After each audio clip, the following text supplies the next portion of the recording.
मानवंदना देण्याकरिता बाबासाहेब जगात कुठेही असले तरी ते आवर्जून भीमा कोरेगाव या ठिकाणी मानवंदना देण्याकरिता बाबासाहेब दरवर्षी त्या ठिकाणी राहायचे। भीमा कोरेगावातील इतिहास हा 500 महार सैनिकांचा इतिहास आहे, ज्यांनी 28,000 पेशव्यांना निस्तनाबूत करून संपवलं आणि आमच्या गड्यामध्ये असलेले गाडगे, पाठीला कमरेला असलेला झाडू त्यापासून या समाजाला मुक्त केलं त्या पेशवाईच्या राज्यातून। असा हा इतिहास, ज्या इतिहासाची नोंद इंग्रजांनी सुद्धा घेतली आणि विजयस्तंभाची निर्मिती केली आणि त्या विजयस्तंभाला मानवंदना देण्याकरिता आमचा हा समाज 1818 पासून सतत त्या ठिकाणी जाऊन मानवंदना देण्याचा उपक्रम हा राबवत आहे।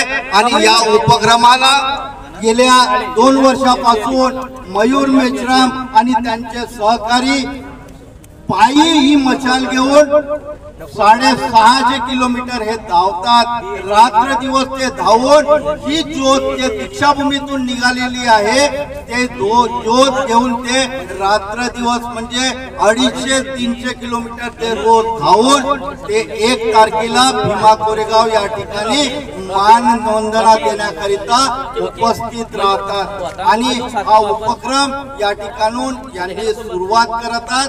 आपण सगळे त्यांचा सहकार्य करिता, त्यांना प्रोत्साहित करण्याकरिता या ठिकाणी आपण आवर्जून आलोय। त्यांचं अभिनंदन करण्याकरिता, त्यांच्या विचारातून बाबासाहेबांचे विचार हे प्रत्येक समाजाच्या लोकांपर्यंत पोहोचवण्याकरिता ही मशाल या ठिकाणून मयूर मेश्राम आणि त्यांच्या सहकार्यांनी हे ज्वलित मशाल घेऊन ते आपले विचार लोकांपर्यंत घेऊन जातात।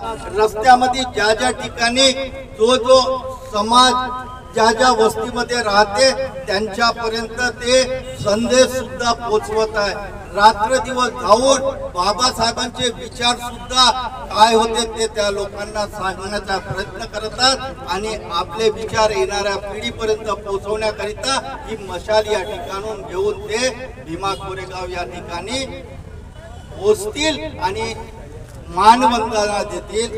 या मशालला या ठिकाणून अवघ्या काही मिनिटातच ते सुरुवात होत आहे। सगळ्यांना जय भीम, नमो बुद्धाय।